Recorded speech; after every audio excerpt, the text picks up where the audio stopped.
si Risa Hontiveros ay kakilala ko. And once upon a time, isang taong kinonsider ko na kaibigan. Hindi malapit na kaibigan, magkakilala kami. Kilalang kilala niya ako at kilala ko siya.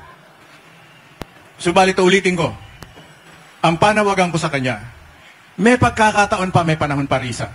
May panahon pa. Itigil mo yan. Itigil mo sapagkat ay walang katuturan. Maliwanag. Kitang-kita na kung kaya mo ginagawa yan, ay hindi dahil kung totoo o hindi, yung mga chismis na kinakalat mo tungkol kay Pastor Quiboloy.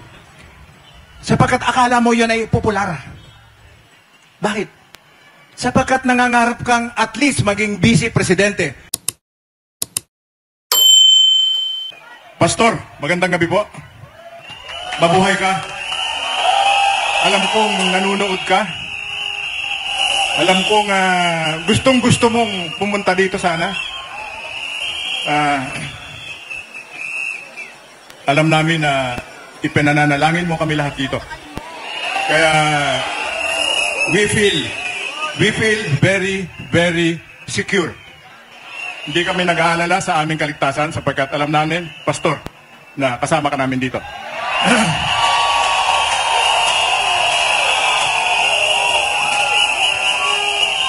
Mabuhay po ang Pilipinas. Mabuhay! Wag po nating kalilimutan na kung kaya tayo nandito ay para sa minamahal nating bansang Pilipinas. Marami pa rin mga kung ano-anong pinagsusulat yung mga bumabatikos. Lalo na yung mga pumay-personal kay Pastor Quiboloy. Hayaan natin sila. Kaya naman tayo nandito, kasama natin si Pastor Quiboloy para sa Bayang Malaya, para sa bansang Pilipinas.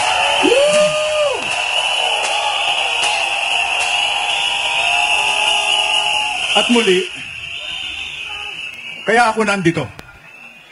Kaya po ako humaharap sa inyo, ay huwag nating kalilimutan, huwag ninyong kalilimutan na kung kaya nagkakagulo, ay nagkaroon ng utuan. May mga nauto, at may mga nabudol, may mga nalansi. Ang gobyerno ay tinatarantado ng Communist Party of the Philippines, ng New People's Army at ng National Democratic Front. At ito, inaasam-asam nila na magkakagulo. Subalit, pare-parehong hindi nila inaasahan na lalahok na magdaraos ng ganitong pagtitipon ang mga samahan ng Kingdom of Jesus Christ.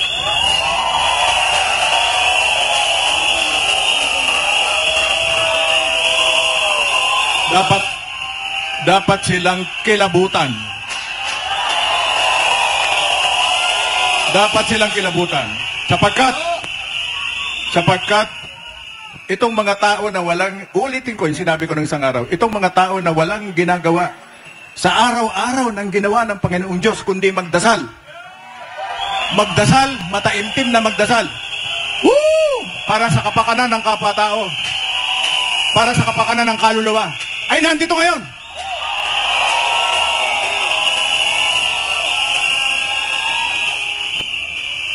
Kaya marahil ay nagkakagulo sila. Hindi nila maisip. Hindi nila ma-imagine na ang mga kabataang ito, kasama ang kanilang mga magulang, ay pupunta rito. Nung huling manggaling ako rito, hindi ganito kalaki crowd. Mas madami ngayon. Woo! Mag-ingay!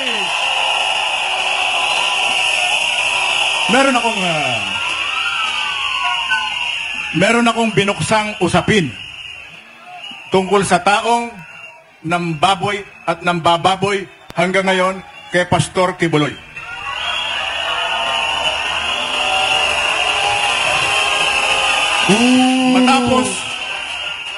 Matapos akong magsalita tungkol kay Senator Risa Hontiveros at aking puno na yung kanyang ginawa sa Senado na paglapastangan, paninira, pambababoy, at ang mga testigo ay halatang mga sinungaling sapagkat may mga takip ang mukha.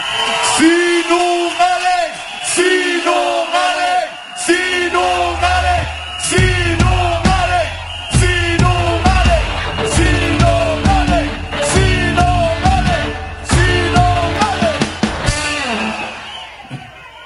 Matapos ako magsalita dito, hinggil sa issue ni Risa Hontiveros.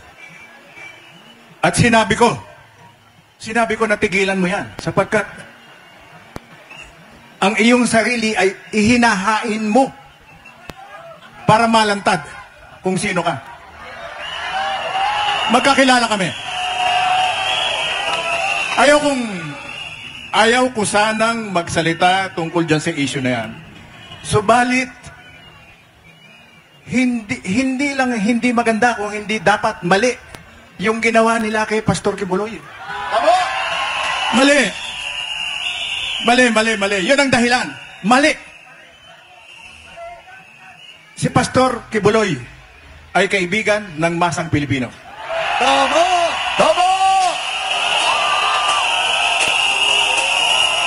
Si Pastor Quiboloy, tandaan nila to ha, makinig kayo, Catholic Church, makinig kayo, Iglesia ni Cristo. Makinig kayo, lahat ng iba't ibang sekta ng simbahan na walang itinuturo araw-araw kundi magdasal.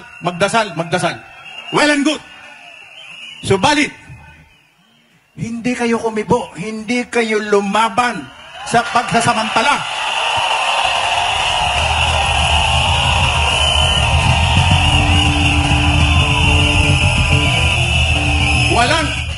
Walang isa man sa inyo.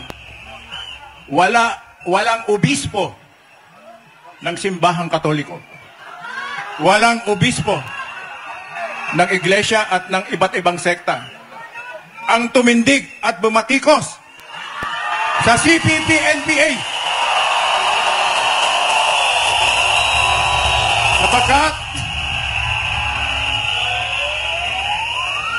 Sapagkat sila'y natatakot. Mga takot sila. Ayokong akusahan na sila'y mga duwag. Ayoko. Pero tinitiyak ko, natakot sila. Natatakot sila. At tanging si Pastor Quiboloy na ang nanguna nagsalita laban sa mga komunista. Nanindigan at naninindigan pa si Pastor Quiboloy. Hindi siya natatakot mamatay.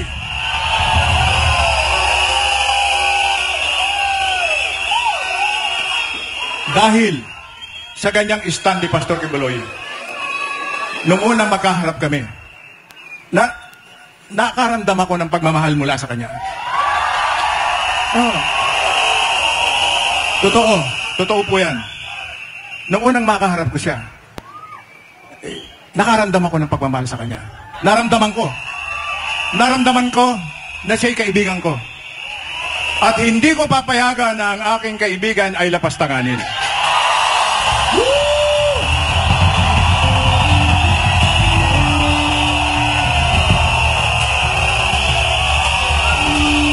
Kung natatandaan ninyo, yung mga nandito nung una akong magsalita, I spoke about Plaza Miranda bombing. Isang malaking krimen na pinangunahan ginawa ng CPP-NPA. At hindi ko alam. Akala ko talaga ang gumawa nun, ang nag-utos nun ay gobyerno, si Ferdinand Marcos Sr. At sa paniniwala ko at ng marami sa amin, naniwala halos ang mga Pilipino na ang pagbomba sa Plaza Miranda ay kagagawan ng gobyerno ni Marcos. Subalit hindi pala. Let me continue. Mahalaga ho ito. Gusto kong maraman ninyo. Gusto kong iparamdam sa inyo kung paano ko tinatrato si Pastor Quiboloy bilang isang kaibigan. Ulitin ko. Si Risa Hontiveros ay kakilala ko. And once upon a time, isang taong kinonsider ko na kaibigan. Hindi malapit na kaibigan. Magkakilala kami. Kilalang kilala niya ako. At kilala ko siya.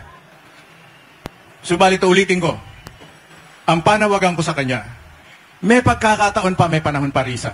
May panahon pa. Itigil mo yan. Itigil mo sapagkat ay walang katuturan. Maliwanag. Kitang-kita na kung kaya mo ginagawa yan, ay hindi dahil kung totoo o hindi, yung mga chismis na kinakalat mo tungkol kay Pastor Kibuloy. Sapagkat akala mo yan ay popular. Bakit? Sapagkat nangangarap kang at least maging vice presidente.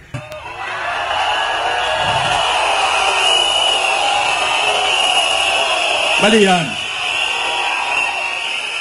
Mali yan, mali. Mali po yan. Mali yan. Nasa isang sistemang demokrasya tayo. Gamitin mo. Ikaw naman ay may itsurang babae. Magaling magsalita. Ha? Magaling magsalita. Bakit hindi ka lumaban ng parehas? Meron kang malaking suporta. Ha? Bagamat ako'y nagtataka kung anong magic ang nangyari at nahalal ka na senadora. Samantalang hindi ka naman pumapasok sa mga survey, biglang nung magbotohan, biglang nasa buntot ka na, umaakit-akit ka na ng konti. Si Pastor Kibuloy, ang ginagawa kay Pastor Kibuloy, ang pangyayari sa kanya, ay may naalala ko na isang kaibigan ko. Sapagkat, ang isa ko pong katangian, ay marunong akong magmahal ng kaibigan. Itanong nyo kay Ka Eric. Kami ni Ka Eric ay hindi pa masyadong matagal magkakilala. Sapagkat ang pagitan namin sa NPA, si Ka Eric, ang edad ni Ka Eric ay halos anak ko na yan. Kaedad niya yung panganay kong anak na lalaki, yung pinakapanganay ko. Kaya kung si Ka Eric, kung i-address ko yan, kung tawagin ko yan ay bunso. Pati sa text, bunso, nasaan ka na? Kamusta ka na? Are you safe? Bunso. Bilang matalik na kaibigan, uulitin ko, naalala ko ang nangyari sa isang kaibigan ko. Nung ako'y sumampa sa Isabela Province, nung ako'y mag-NPA, nung ako ay mag-full-time sa armed struggle, nalaman ko na ang matalik kong kaibigan, ang siya palang naatasan ni Jose Maria Sison na mag-itcha ng granada sa Plaza Miranda. Kaibigan ko, parang kapatid ko. Nung magkita kami sa kabundukan, kaya ako namundok. Dahil nagalit ako. Sabi ko, putang na, uubusin kami ni Marcos. Pagpapapatayin kami nito. Sa paniniwala ko, na talagang ang nag-itcha, ang nag-utos ng pag-iitcha ng granada sa Plaza Miranda ay si Ferdinand Marcos Sr. Subalit hindi pala. Isa ako sa mga unang nakaalam. Hindi ko nasaksiyan. Wala ako sa Plaza Miranda. Subalit yung taong naatasan para mag-itcha ng granada sa Plaza Miranda ay parang kapatid ko. Putang ina. Hindi ako makapaniwala. Wala siyang napagsasabihan. Ako ang unang napagsabihan niya nung magkita kami sa bundok. Niyakap niya ako. Draw, sabi niya. Hindi mo ba alam kung ano nangyari? Ano yun? Putang na ako ang nag-itcha ng granada sa Plaza Miranda. Na ano ko na, hindi ko alam kung anong gagawin ko, magkaharap kami ganyan. Sabi ko, Kapiter, parang breaks up. Bayan, bayan, bayan ko. Bayan, bayan, bayan ko. bayan, bayan, bayan ko. Di matapos ang laban ko. Mga ganit na politiko. Labanan atin ang will. Makinig po kayo, mahalaga to. Uulitin ko. Nasyak ako. Nag-NPA ako, sumampa ako sa NPA sapagkat ang paniniwala ko na kaming mga kabataan ng panahon na yun, I was 20 years old. Magte 21. Katulad ng karamihan sa inyo. Natandaan nyo, ikinuwento ko nung una ako magsalita, makaharap dito, I was 16 years old nung ako'y ma-recruit sa Kabataang Makabayan. Ano iniisip ng isang 16 years old? And I was 17 nung maging full-fledged member, nung manumpa ako bilang ganap na kasapi ng Communist Party of the Philippines. At si Danny Cordero, na naatasan, na inutusan mismo ni Jose Maria Sison na mag-itcha ng granada sa Plaza Miranda. Was about 22 years old. Matali ko siyang kaibigan. Bakit mo initya, sabi ko. Ang sabi niya sa akin, Dro, kasi kung tawagin ako ng mga kaibigan ko, Peter, Pedro, yung mga malalapit sa akin, Dro. Magkaharap kaming ganyan. Bakit mo initya ang Granada? Dro, sabi niya. Ipinatawag ako ng Diyos. Inutusan ako ng Panginoong Diyos na iitya ang Granada. He was referring to Jose Maria Sison. Sapagkat nung panahon na yon, kaming mga kabataan, ang pagtrato namin kay Joma ay tila mas matindi pa kay Jesucristo. Parang Diyos ang turing namin sa Kanya. Kaya ganun ang sinabi niya, Dro, pinatawag ako ng Diyos. Inutusan ako ng Diyos. At nung ako'y nanonood ng TV, napapanood ko kung paano nilalapastangan ni Risa Hontiveros ang mahal na Pastor Kibuloy. Naalala ko si Danny Cordero. For some reasons. Galit kasi ako, galit ako. Bakit ginaganito niya? Bakit? Ay nako, nagmumura ako dun sa harap ng TV. Bakit?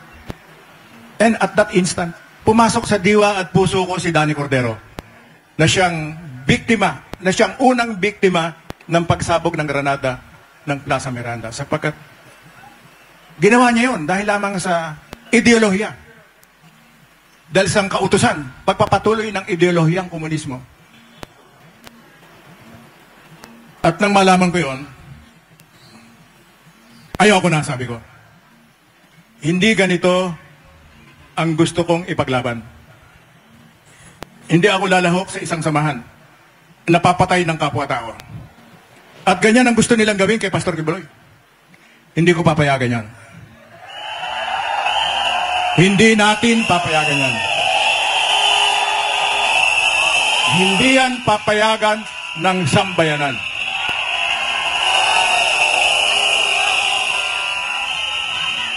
Ayaw kong magturo kung sino, kung kanino nagmamano si Risa Hontiveros, kung kanino siya nagre-report dun sa kanyang pinagagawang pambababoy kay Pastor Kibuloy.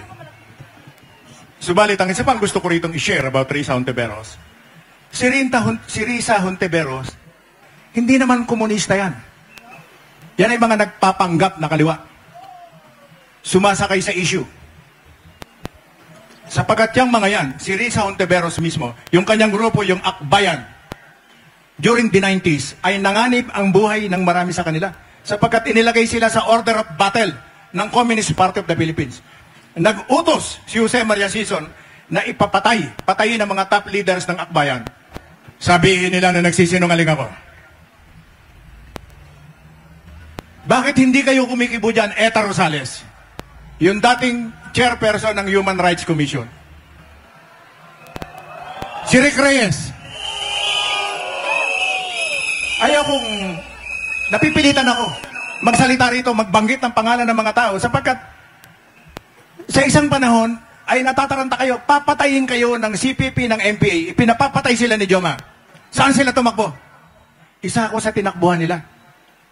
Isa ako. Sapagkat nung panahon na yon, ako ay dating naglingkod bilang chief of police ng airport natin. So, tinitingnan na may connection ako sa security sector at matutulungan ko sila. At tinulungan ko naman talaga sila. Subalit, ano tong pagkilos na to? Anong mapapala mo? Bakit kinakailangan babuyin mo si Pastor Kibuloy? What for? Para sumikat. Oh, yan ang napala mo. Automatic, nawalan ka na agad ng 7 bilyong boto. Times 5. Aba!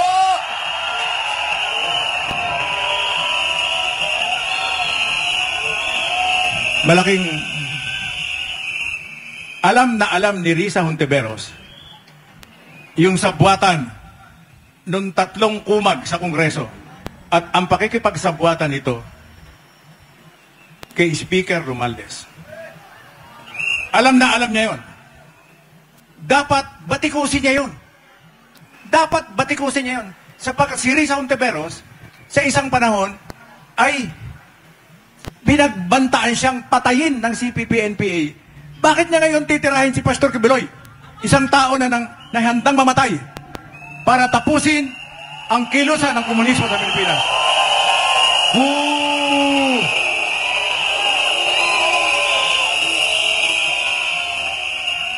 Gusto ko ding i-share, ano? At naniniwala akong nakikinig yung taong nakipag-usap sa akin. May tumawag sa akin. Isang taong malapit kay Risa Hontiveros, who happened to be a good friend of mine. Kaibigan niya. Magkakasama sila dun sa Akbayan. Iba yung Anak Bayan, tsaka yung Akbayan. Yung Anak Bayan, ito yung mas stupidong grupo ng mga komunista. Yung Akbayan, ito naman yung nakipagsabwatan kay dun sa presidenteng Panot, kay ano pangalan no? Si Noynoy. No? Si Banoynoy Aquino, no? Kung nasaan man ang kanyang kaluluwa, kung siya man ay may kaluluwa.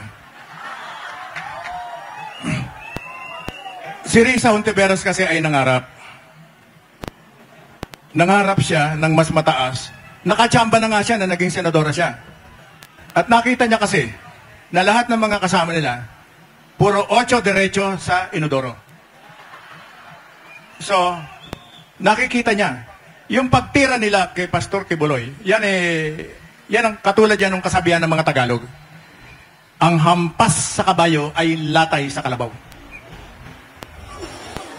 Ang target talaga ni Risa Hontiveros, kasama siya sa sumisira kay BP Sara Duterte. No? Sapagkat yan yung target nila na kapag halatang halata na dinudurog nila si Vice President Sara Duterte para na pagdating ng 2028, durog na. No? Lupasay na. Baka hindi nakakandidato dahil sinira nila. At as a tactical measure, for some reason, tinira nila si Pastor Kibuloy. Sapagkat ang pagtira kay Kibuloy, pag si Kibuloy ay lupasay ang mga Duterte. Yun ang tangang paniniwala niya.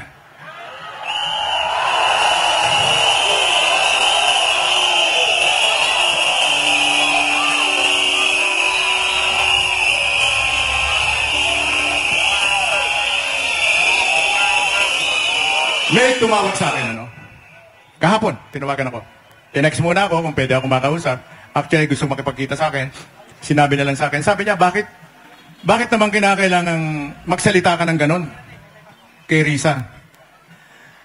Sabi ko, Kadwa. Ilocano. Yung mga NPA, yung Kadwa is comrade in Ilocano, no? Ilocano siya, no? Sabi niya sa akin, Kadwa,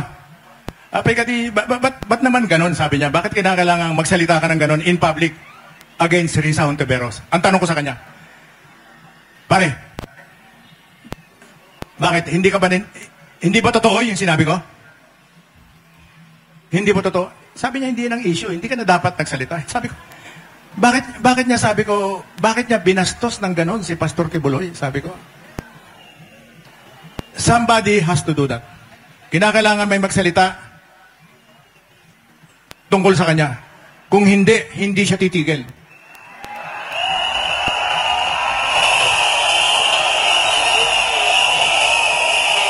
At sinabi ko na, si Pastor Kibuloy ay kaibigan ng masang Pilipino. Kaibigan ko. Bilang tagapagtanggol ng mga naaapi at ng mga kinakayag ni Satanas sa impyerno, katulad ng CPP-NPA, nagkakaisa kami ng damdamin ni Pastor Kibuloy. Naniniwala ako na ang katulad ko ay ipagtatanggol niya, minamahal niya. Kung ganon, kinakailangan natin siyang mahalin at ipagtanggol.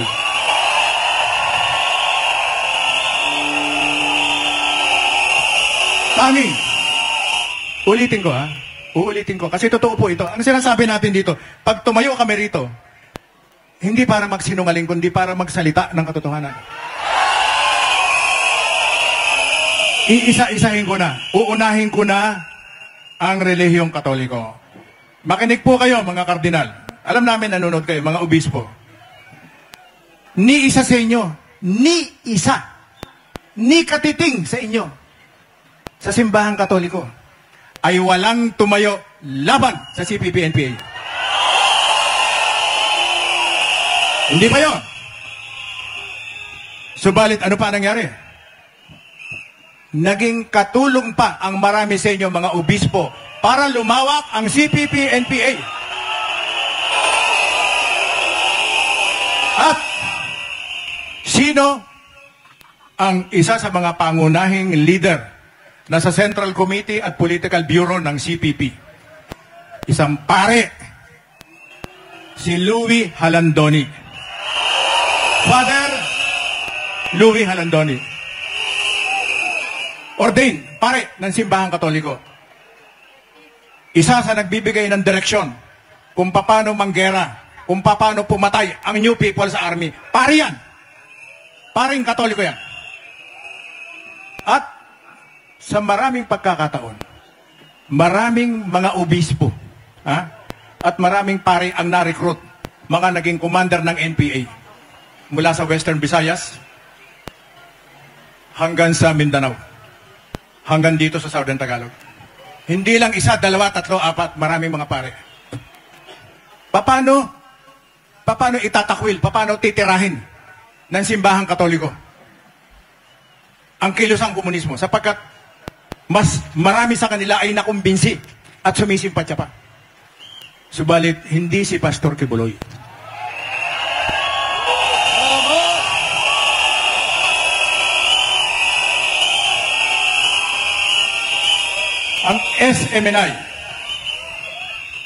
Ang SMNI, kumbaga sa Tanching, ay huling kabit.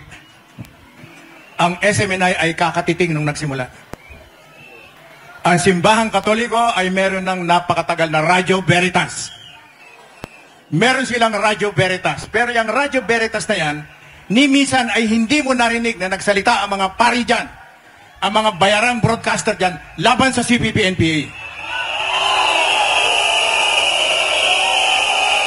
Hindi. Totoo po yan. Totoo po yan, hindi. Subalit ang SMNI, ito lamang ang tanging istasyon ng television at radyo na nagsalita at nanguna at nagkaroon pa ng regular na programa laban kasama ang bayan! Laban kasama ang bayan! Laban kasama ang bayan! Laban kasama ang bayan! Laban kasama ang bayan! Laban kasama ang bayan!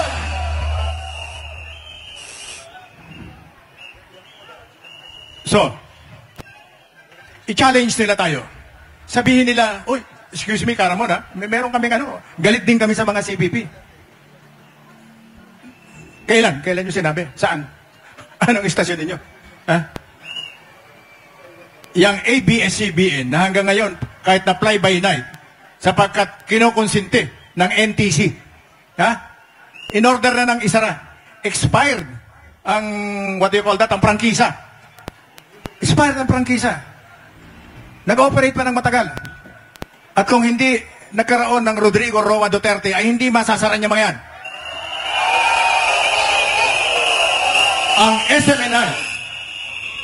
Ang SMNI na sariwang-sariwa ang prangkisa. Sariwang-sariwa.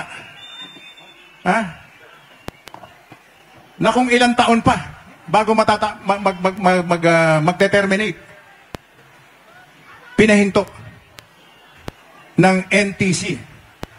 Pinahinto nila. Kahit maliwanag na maliwanag, sariwang-sariwa ang prangkisa. At yung ABS-CBN, sapagkat ang balita ay binili na rin ang grupo ni Speaker Romualdez, ay buhay na buhay. Buhay na buhay. At halos mga nasa regular na programa, hindi na iistorbo. Ito po ang ating binabantayan. Ito po ang aking role dito, kung kaya humarap ako rito, upang bigyan tayo ng babala. Huwag natin kalilimutan na isa sa pasimuno ng kaguluhan, na kung kaya tayo kinakailangan lumabas dito at magsalita, ay dahil sa inumpisahang kaguluhan ng CPP-NPA, ang kanilang pakikipagsabwatan sa Kongreso. Kung kaya nakakagalaw pa ang NPA sa kabila ng marami ng pinsala silang dinanas. Marami ng sumurrender. Nasa sa 36,000 na dating armado. Dating 36,000. Yan ang record ng NTFL Cup. Ang sumuko at nag-surrender ng armas. Subalit, buhay pa sila sapagkat yung kanilang tinatawag na White Area Operation ay buhay na buhay. At ang sumusuporta dyan ay pera ng Kongreso. Di mo pera yan! Pera ng Kongres. Sambayanang Pilipino. Mamamayan. Sambayanang Pilipino.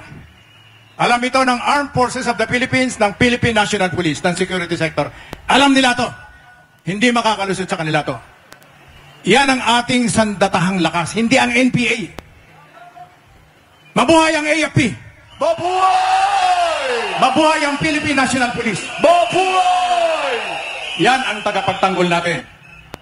Ang Kongreso, hindi natin malaman kung sino ang kanilang army sapagkat pinoproteksyonan nila yung tatlong komunista, yung Alliance of Communist Teachers, yung Gabriela, at yung Kabataan. Ha?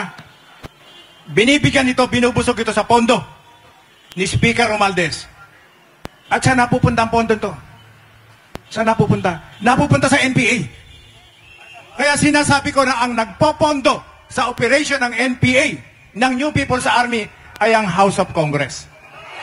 Hindi mo pera yan! Hindi mo pera yan!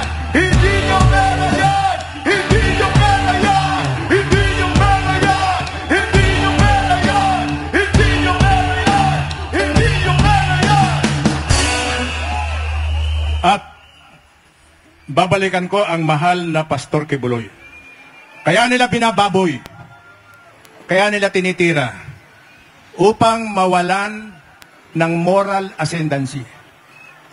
Gusto nilang sirain, babuyin. Para nang sa ganon, mawalan ng katuturan si Pastor Kibuloy sa kanyang patuloy na pagtuligsa at sa kanyang patuloy na pangunguna para ibagsak ang mga komunista dito sa Pilipinas.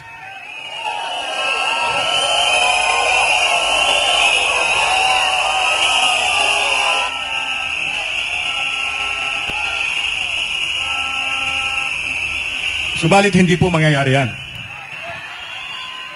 Diyan sila nagkamali.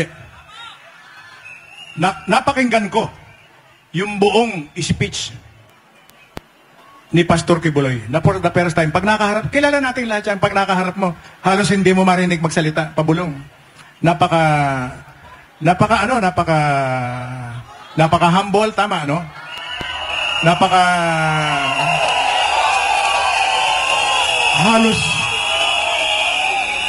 Halos bumubulong magsalita. Napaka mahinahon na tao. Napaka mahinahon na tao.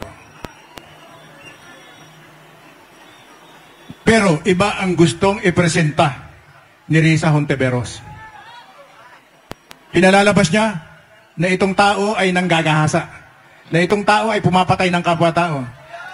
At yung huli na pilit niyang isinusubo ay nagdala daw ng armas. Si former President Duterte kasama si BP Sara nagpunta sa kung saang lugar, Glory Mountain, no? At bit-bit daw ng mga Duterte yung maraming armas para ibigay kay Kibuloy. Sus Mario Jose, Panginoon kong Jesucristo. Sinungaling! Sinungaling! Sinungaling! Sinungaling! Sinungaling! Sinungaling! Sinungaling!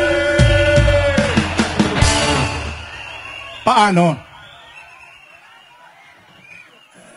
Ay nako, Risa Hontiveros. Panginoong kong Jesucristo ka. Maniwala ka. Hinabol mo yung issue na yun eh. Ha? Ihinabol mo. Patapos na yung nanonood ako eh. Doon sa live hearing sa Senate. Ihinabol niya pa yung, di ba may kwento ka, sabi niya, tungkol doon sa, parang nandun ka, no? You were somewhere there, doon sa, Glory Mountain. Na nakita mo na nagdala ng baril. May dalang baril nasa bag. Si BP Sara, yung mag-ama. Para ibigay kay Pastor Kibuloy.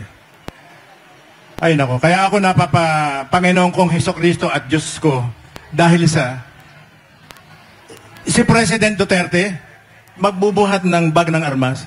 Nandun kami sa Davao noong January 28. Kairik, no?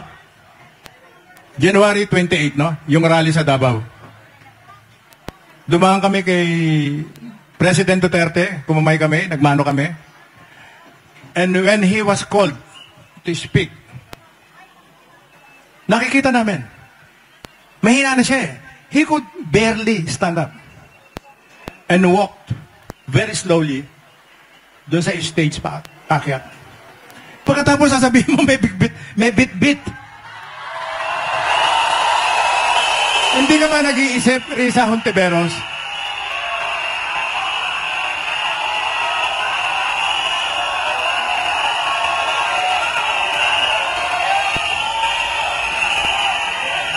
Ano eh, ha? Ito. Ulitin ko. Hindi ka ba nag-iisip, Risa Hontiveros? Aakusahan mo, gagawa ka ng kwento, binababoy mo yung sarili mo. Binababoy mo ang sarili mo. Ang sabi na ng kwento, may bit-bit ang mga Duterte na mga armas. Ha? Nasa bag. Baka kahit na isang M16 Armalite, baka hindi na mabuhat ni President Duterte. Mahina na siya.